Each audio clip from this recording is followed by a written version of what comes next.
Donald Trump सिर्फ Iran ही नहीं बल्कि खतरनाक वामपंथी विचारधारा फैलाने वाले मीडिया से भी लड़ रहे हैं। और हाँ, हम उसी स्टीफन कोलबर्ट ट्रंप ड्रामा की बात कर रहे हैं जिसने सचमुच इंटरनेट को हिला कर रख दिया है। और जो लोग नहीं जानते, स्टीफन कोलबर्ट का एक ऐसा लेट नाइट शो है जिसे उम्मीद है आपने कभी नहीं देखा होगा। अगर आपने देखा है तो आप जानेंगे कि ये बहुत वामपंथी विचारधारा से भरा है और उन्होंने ट्रंप पर कई बार निशाना साधा है। दिलचस्प ये है कि उनके शो की रेटिंग्स गिर रही हैं। हाल ही में ट्रंप ने कहा कि इस आदमी को जाना चाहिए, उसका शो खराब है। वही बातें जो ट्रंप अक्सर कहते हैं। मुझे नहीं लगता कि उन्होंने बेवकूफ़ कहा। इसी बीच उनका शो हटा दिया गया। लोग कह रहे हैं कि ट्रंप के कहने पर ऐसा हुआ, लेकिन असली वजह खराब रेटिंग्स है। हम इस पर थोड़ी देर में बात करेंगे। ट्रंप ने वही किया जिसमें वो माहिर हैं। स्टीफन कोलबर्ट पर मजेदार मीम्स से हमला किया। ये सबसे मजेदार मीम्स में से एक था। सच कहूं, जब डोनाल्ड ट्रंप राष्ट्रपति पद छोड़ेंगे तो उम्मीद है वे कॉमेडी में आएंगे, क्योंकि वे वाकई मजेदार है। लेकिन आप सभी के लिए एक सलाह है, ध्यान रखें कि कभी भी डोनाल्ड जे ट्रंप के किसी मीम का हिस्सा ना बने, वरना आपकी बुरी हालत हो जाएगी। इस मीम को अब 87 मिलियन व्यूज मिले हैं, जो स्टीफन कोलबर्ट के हालिया एपिसोड से 10 गुना ज्यादा है। इस पर बाद में बात करेंगे। स्वागत है द पुशबैक में। मैं हूं मेधा के, आपकी होस्ट। चैनल को फॉलो करने के लिए सब्सक्राइब करें, वीडियो को बढ़ावा दें और जल्द आने वाली रोमांचक खबरों के लिए तैयार रहें। हम एक मूवमेंट बना रहे हैं ताकि हम डट कर जवाब दे सकें, जैसा कि हमारे नाम से भी पता चलता है। और हम सच में चाहते हैं कि आप यहाँ हो, तो आज ही हमारे साथ जुड़िए और चलिए देखते हैं कि कल किस चीज ने सचमुच, और जब मैं सचमुच कहती हूँ तो सचमुच, इंटरनेट पर तहलका मचा दिया था। हमारे अंतिम प्रसारण में आपका फिर से स्वागत है महिलाओं और सज्जनों।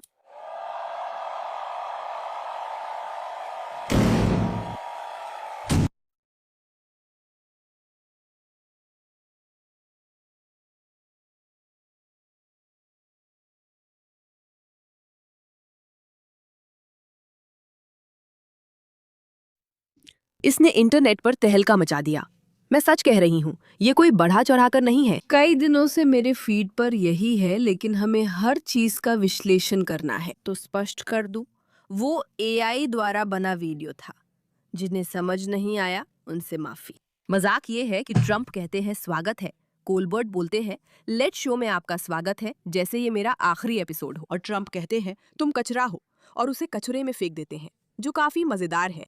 अब ये सब दोनों के बीच बहुत सारे ड्रामे के बाद हुआ है, क्योंकि स्टीफन कोलबर्ट ने ट्रंप पर बहुत बहुत बहुत बहुत बहुत बहुत बहुत बहुत बहुत बहुत बहुत बहुत बहुत बहुत बहुत बहुत बार निशाना साधा है। अब मुझे लगता है कि कोलबर्ट एक बिल्कुल घटिया इंसान है, लेकिन हम सभी विवरणों में जाएंगे एक छोटे से ब्रेक के बाद, हमारे प्रायोजकों के संदेश के साथ। आपने शायद क्रूज शिप पर हंटा वायरस के प्रकोप की सुर्खियां देखी होंगी, और ये हमें याद दिलाता है कि महामारी ने हमें कुछ महत्वपूर्ण सिखाया है। नया वायरस आते ही स्वास्थ्य प्रणाली पर दबाव बढ़ जाता है। ऐसे में उस पर निर्भर रहना उचित नहीं, और इसी वजह से मैं सलाह देती हूँ कि वेलनेस कंपनी की संक्रामक रोगों के लिए आपातकालीन किट पहले से ही अपने घर में रखें, इससे पहले कि आपको इसकी जरूरत पड़े। इसे अभी ऑनलाइन ऑर्डर करें, क्योंकि इसमें डॉक्टर द्वारा लिखी गई दवाएं और यहाँ तक कि श्वसन संबंधी लक्षणों के लिए एक नेब्यूलाइजर भी शामिल है। उम्मीद है ऐसे लक्षण आपको कभी नहीं होंगे। अगला प्रकोप में घबराने के बजाय आपके पास जरूरी दवाएं और श्वसन उपकरण पहले से होंगे, जिन्हें आप तुरंत इस्तेमाल कर सकेंगी। twc.health/mera पर जाएं और कोड मेरा के का इस्तेमाल करें, जिससे आप $33 तक की बचत कर सकती हैं और साथ ही फ्री शिपिंग भी पाएंगी। किट्स सिर्फ अमेरिका निवासियों के लिए हैं। स्वस्थ रहें। हाँ, हमें स्वस्थ रहना चाहिए, लेकिन पहले ये देखें, जब Democrats thank you Stephen Colbert post करते हैं, तब पता चलता है कि दिन खराब है। और हमें इस घटना के बारे में बात करनी ही होगी, जो अब बहुत आम हो गई है, कि जो लोग राजनीतिक झुकाव वाले हैं, वे आजकल मीडिया का इस्तेमाल अपने एजेंडा को आगे बढ़ाने के लिए करने की कोशिश करते हैं। ये कोई समस्या नहीं, क्योंकि सब मीडिया ऐसा ही करते हैं। ट्रंप राष्ट्रपति बनने से पहले टीवी पर थे। दोनों बातों में कोई संबंध नहीं है। लेकिन आपको ये समझना होगा कि बहुत सारे टीवी शोज जो अमेरिकी देख रहे हैं, वे खास राजनीतिक एजेंडा को आगे बढ़ा रहे हैं। और जैसा कि आप यहाँ देख सकते हैं, late late late late late late late late late late late show में डेमोक्रेट्स इस शो में सबसे ऊपर दिखाए जाने वाले लोगों में से थे। अब ये दिलचस्प है, इसके आंकड़े हैरान करने वाले हैं। अगर आप देखें कि इन शोज में डेमोक्रेट्स कितनी बार आए हैं बनिस्बत रिपब्लिकन्स के, तो मुझे लगता है ये अनुपात लगभग 90 बनाम 2 जैसा है। ये सिर्फ प्रतिशत का खेल है।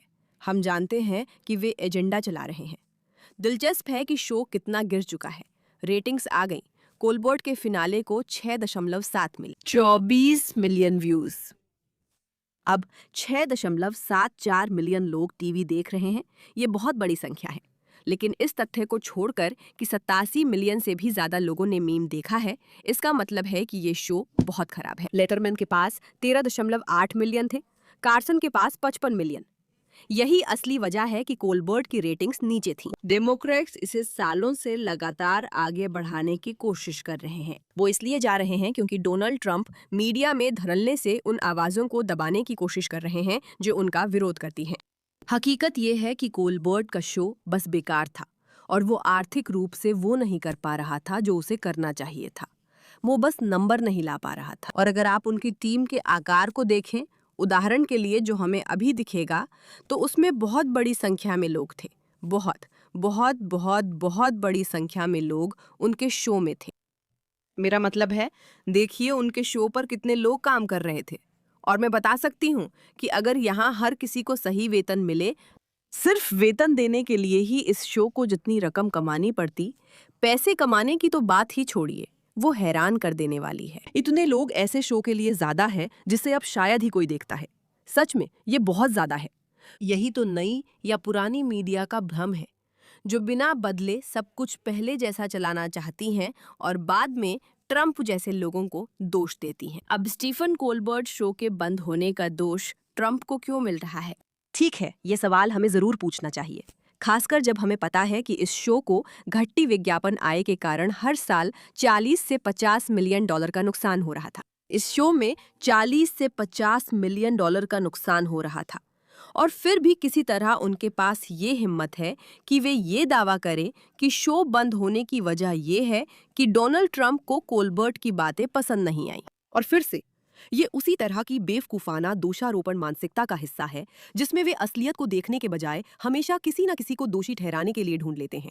लेकिन ये भी दिलचस्प है कि कोलबर्ट और ट्रंप तभी एक तरह से दोस्त हुआ करते थे। मेरा मतलब है, 2015 की ये क्लिप देखिए, है ना? क्या आप इतनी जबरदस्त प्रतिक्रिया से हैरान हैं जो भीड़ वोटर्स और अमेरिका के लोगों से मिली? आपने रिपब्लिकन पार्टी को चौंका दिया है। बिल्कुल सही, ये कमाल का रहा। कुछ हफ्ते पहले हम मोबाइल एल्बामा गए थे, वहां 31,000 लोग थे। डेलस टेक्सास में भी। मुझे वो बहुत पसंद है।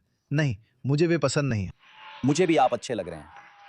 मुझे भी आप अच्छे लग रहे हैं। तो यहाँ फिर स्टीफन कोलबर्ट को देखिए। कुछ साल पहले कह रहे थे, हाँ मुझे ट्रंप पसंद है, मुझे वो अच्छे लगते हैं, मुझे लगता है वो बहुत अच्छे हैं। और अब तब से हालात काफी बिगड़ गए हैं। मेरा मतलब है, एक सेकंड के लिए ये देखिए। इसे आपके मुंह पर कहना मेरे लिए सम्मान की बात होगी। कृपया अपनी टीवी स्क्रीन के थोड़ा और करीब आ जाइए। बस थोड़ा और करीब आ जाइए अपनी टीवी स्क्रीन के। मुझे बस यहां आना है और जाना है। तुम डोनाल्ड ट्रंप एक भयानक भयानक इंसान हो।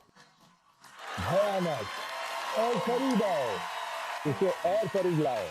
हाँ हाँ, और ठीक है, तो ये वही जगह है जहां ये पहुंचा। और ये बस इसलिए हुआ क्योंकि एक बार फिर उन्होंने ये खोज लिया कि यही वो चीज है जिससे उन्हें रेटिंग्स मिलेंगी। इससे वे प्रासंगिक बन जाएंगे। अगर वे बस ट्रंप के बारे में बात कर ले और उनके प्रति बुरा व्यवहार करें, भले ही कुछ साल पहले उन्होंने उन्हें होस्ट किया था, तो शायद वे थोड़ा कम नुकसान झेल पाएंगे।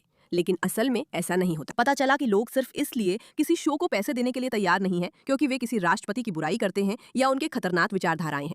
लोग असल में ऐसे शो देखना चाहते हैं जिन्हें लोग सच में देखें। और ज्यादा से ज्यादा लोग इस मुख्य धारा की मीडिया से तंग आ चुके हैं, जो बिना ये देखे कि लोग किसमें रुचि रखते हैं, उन पर राजनीतिक एजेंडा थोपती रहती है। देखिए, पूरी बहस यही है कि क्या डोनाल्ड ट्रंप सच में किसी की अभिव्यक्ति की स्वतंत्रता को बंद करने की कोशिश कर रहे हैं, जैसे कि वे कोलबर्ट के पीछे पड़े हैं। और जब हम कहते हैं कि कोलबर्ट के पीछे पड़े हैं, तो ट्रंप की तरफ से ऐसे बयान आ रहे थे, कोलबर्ट का सीबीएस में शो आखिरकार खत्म हो गया है। हैरानी की बात है कि वे इतने लंबे समय तक टिके रहे, ना कोई टैलेंट, ना रेटिंग्स, ना जिंदगी। वे जैसे एक मरे हुए इंसान थे। कोई भी सड़क पर मिलने वाला इससे बेहतर होता। अच्छा हुआ वो चला गया। ठीक है, ये खास अच्छा नहीं है, और मेरी राय में ये डोनाल्ड जे ट्रंप के समय की भी बर्बादी है। यहाँ एक और मैसेज है। स्टीफन कोलबर्ट को सीबीएस से निकाला जाना बिना टैलेंट वाले, बदतमीज, बहुत ज्यादा पैसे लेने वाले, मजाकिया ना होने वाले और बहुत कम रेटिंग वाले लेट नाइट टीवी होस्ट्स के अंत की शुरुआत है। बाकी कम टैलेंट वाले भी जल्द ही जाएंगे। भगवान सबको शांति दे। राष्ट्रपति डोनाल्ड जे ट्रंप। मुझे कहना होगा, मैं उनसे काफी हद तक सहमत हूँ। ये बूढ़े लोग अब मायने नहीं रखते और समय के साथ नहीं चल रहे। वे पहले से भी ज्यादा मजाकिया बनने की कोशिश कर रहे हैं, लेकिन वे मजाकिया हैं ही नहीं। वे सिर्फ भयानक राजनीतिक एजेंडा थोपते हैं जो लोग नापसंद करते हैं और खतरनाक चीजें भी करते हैं। क्या हुआ, आप समुद्र तट पर चल रहे थे और ये देखा? हाँ, मैं और मेरी पत्नी पैक्ट्रेस ऊपर जा रहे थे। इस 86-47 में 86 का मतलब है किसी को मारना और 47 गैंग्स 47वें राष्ट्रपति के लिए इस्तेमाल करते हैं। और ये आदमी जेम्स कॉमी, जिन्हें उम्मीद है अब तक आप जानते होंगे कि वो कौन है, उन्होंने ये अपनी इंस्टाग्राम पर पोस्ट किया और फिर डिलीट कर दिया। और अब उन पर किसी हद तक इसके लिए आरोप लगाए जा रहे हैं या कुछ इसी तरह की बात हो रही है। मुझे तकनीकी भाषा नहीं पता क्योंकि उन्होंने ये पोस्ट किया था। ये ट्रंप के खिलाफ हिंसा के लिए उकसाने जैसा है, जिसे कोलबर्ट शो में बढ़ावा दे रहे थे।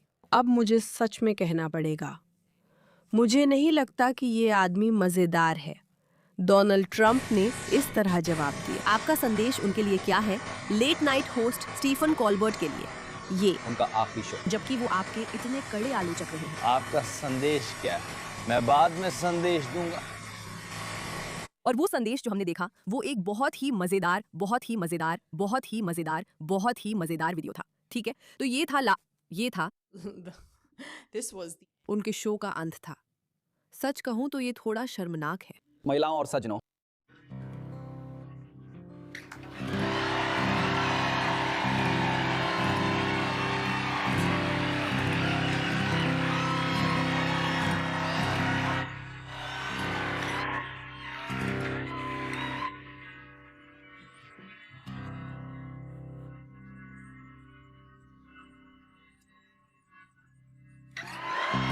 देखिए, फिर से वे इस पूरी बात को आगे बढ़ा रहे हैं।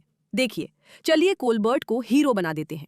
चलिए इसे ऐसे दिखाते हैं कि वो कितने अद्भुत थे, उनका शो कितना शानदार था। लोग उनके शो को पसंद करते थे और उसे देखते भी थे, लेकिन डोनाल्ड जे ट्रंप उनसे नफरत करते थे। आप हर साल 40 से 50 मिलियन डॉलर की कमाई गवा रहे हैं। कोई भी जिसे थोड़ा सा भी बिजनेस सेंस हो वो उस शो को बंद कर देता। और डोनाल्ड ट्रंप ने बस इस बात की ओर इशारा किया क्योंकि आप जो नुकसान झेल रहे हैं उसकी वजह है कि आप बेवकूफ़ी भरी गलतियां कर रहे हैं। बेवकूफ़ी भरी गलतियां। ये फिर से इस युद्ध के बढ़ने का एक और हिस्सा है। ये तो पहले ही 2025 का है। शुक्रवार को डोनाल्ड ट्रंप ने लिखा, मुझे खुशी है कि कोलबर्ट को निकाला गया। उसकी प्रतिभा उसकी रेटिंग से भी कम थी। कैसे?